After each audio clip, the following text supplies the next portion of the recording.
पूर्वांचल में बाहुबली नेताओं की बैठक, खनन के बंटवारे को लेकर बुलाई गई डॉन बैठक। मुख्तार अंसारी के बाद कौन कंट्रोल कर रहा है पूर्वांचल? क्या खुलेआम बट रहा है टेंडर? वाराणसी में लगता है अड्डा। राजा भैया, धनंजय सिंह, ब्रजेश सिंह, विनीत सिंह की जोड़ी क्या फिर एक साथ आ गई? मुख्तार अंसारी के जाने के बाद पूर्वांचल की सियासत में कई नए बदलाव आए। पूर्वांचल में मुख्तार अतीक को छोड़ दिया जाए तो बाहुबली नेताओं में ठाकुर नेताओं का बड़ा दबदबा रहा है।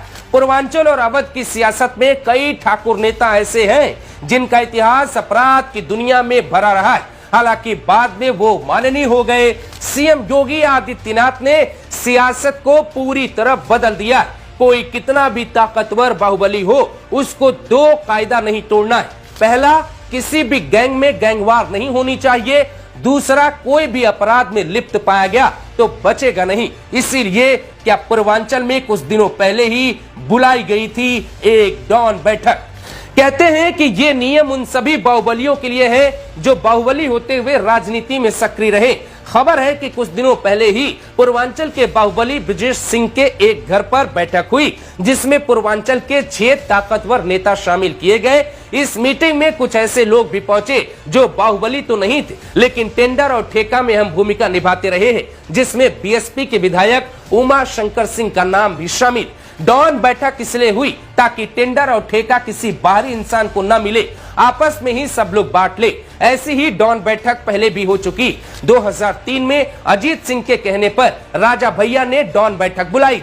बैठक का एजेंडा कोई भी दूसरे के क्षेत्र में हस्तक्षेप नहीं करेगा। मुख्तार की मौत के बाद पूर्वांचल के बाहुबली नेताओं का मुख्य केंद्र वाराणसी बन गया है। यहीं से लोकसभा सांसद हैं देश के प्रधानमंत्री नरेंद्र मोदी। यहाँ से जौनपुर, मिर्जापुर, भदोही, सोनभद्र और गाजीपुर, आजमगढ़, चंदौली सब कुछ बहुत नजदीक। पूर्वांचल का कोर जिला लगभग 20 है और वाराणसी इसमें मुख्य भूमिका निभाने लगा।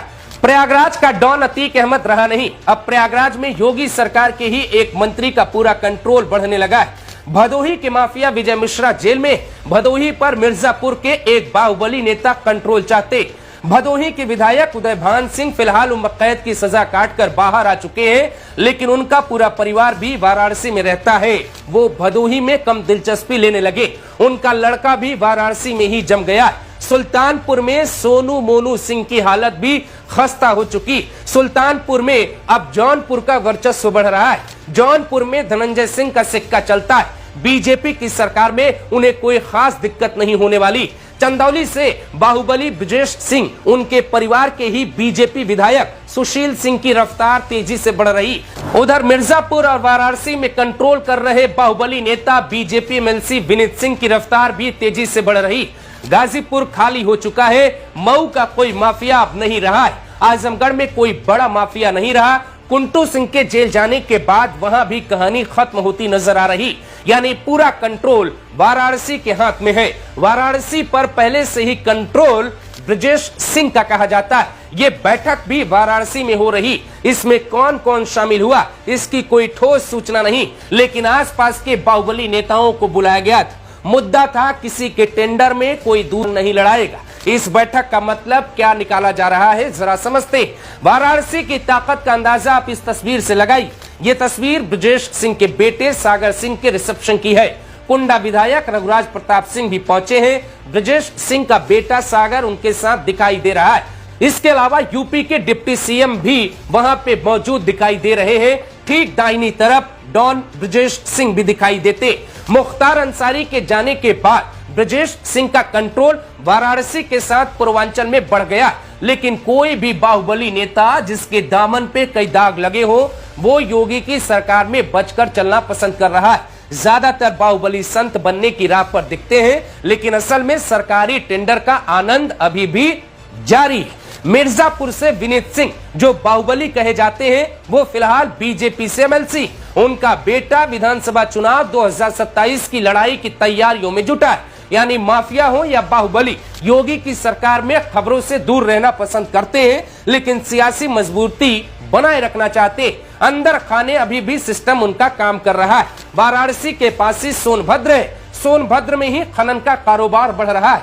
सोनभद्र को सोने की चिड़िया कहा जाता है। सोनभद्र पे सबकी नजरें टिकी, लेकिन कहानी यहां खत्म नहीं होती बल्कि यहां शुरू होती।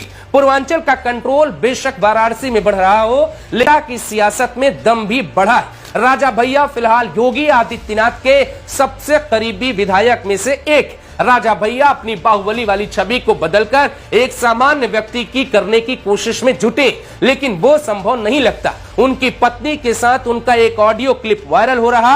हालांकि पूर्वांचल में कुर्सी पे कोई भी बैठता है, नियम एक रहता है, ठाकुर नेताओं में आपसी दुश्मनी नहीं होती। इसका नतीजा देखिए, कभी धनंजय सिंह और अयोध्या के अभय सिंह के बीच कांटे की दुश्मनी थी।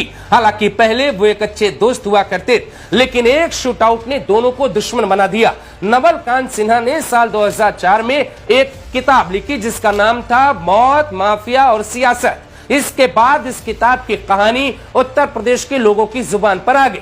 पूर्वी उत्तर प्रदेश के माफियाओं और राजनीति पर सालों पहले लिखी गई इस किताब में अभय सिंह और धनंजय सिंह की दोस्ती से लेकर जानी दुश्मन बनने तक की पूरी कहानी साल 2002 था। बाहुबली अभय सिंह ने बीएसपी के टिकट पे दांव लगाया, लेकिन वो हार गए, जबकि धनंजय सिंह ने लोक जनशक्ति पार्टी से दांव लगाया और वो विधानसभा तक पहुंच गए। बताया जाता है कि इस हार के बाद धनंजय सिंह ने दोस्ती तोड़ दी, दोनों में दुश्मनी की शुरुआत हो जाती। 4 सितंबर साल 2002 वाराणसी का नदेश है, यहाँ धनंजय सिंह पे हमला होता है। हमले में धनंजय बच गए, लेकिन अभय सिंह दुश्मन बन गए। हालांकि कहा जाता है दोनों नेताओं में पूर्वांचल के एक बड़े ठाकुर नेता ने समझौता करवा दिया है। अब दोनों दुश्मन तो नहीं है, बेशक दोस्त भी नहीं। आप ऐसे भी समझ सकते हैं कि अभय सिंह भी बाहर रहकर बीजेपी के लिए काम कर रहे हैं और धनंजय सिंह भी बाहर रहकर बीजेपी के लिए कई बार काम करते देखे जा रहे। यूपी की सियासत में पूर्वांचल के पास कंट्रोल बढ़ रहा है। पूर्वांचल में बीजेपी के कई बड़े ठाकुर नेता दिल्ली तक पहुंचे। कहा जाता है कि कोई कितना भी बड़ा बाहुबली हो, लेकिन राजनाथ सिंह के सामने सरेंडर हो जाता है। पूर्वांचल का कोई कितना बड़ा तूफान हो, राजनाथ सिंह की बात को नहीं काट सकता। अब बात फिर वही आ जाती, पूर्वांचल में क्या डॉन बैठकों का दौर अब भी जारी? यानी मुख्तार के जाने के बाद नए समीकरण बन गए। समीकरण का फायदा किस पार्टी को होगा? अखिलेश यादव बार बार पूर्वांचल के ठाकुर नेताओं की कुंडली निकालकर मीडिया में बताने की कोशिश कर रहे हैं। ये साबित करने की कोशिश करते हैं कि जितने भी ठाकुर बाहुबली नेता हैं वो बीजेपी के साथ जुड़े, लेकिन इससे योगी को खास फर्क नहीं पड़ता है, क्योंकि उनका अपना एक कायदा है। कुछ लोगों का मानना है कि जिन्होंने अपराध किया उन्हें कोर्ट ने सजा दी, अब वो शांत है, सामान्य जीवन जीते। पूर्वांचल में किडनैपिंग, हत्या जैसे अपराध अब योगी राज में नहीं हो रहे। माफिया या बाहुबली दूर दूर तक बचना चाह रहे।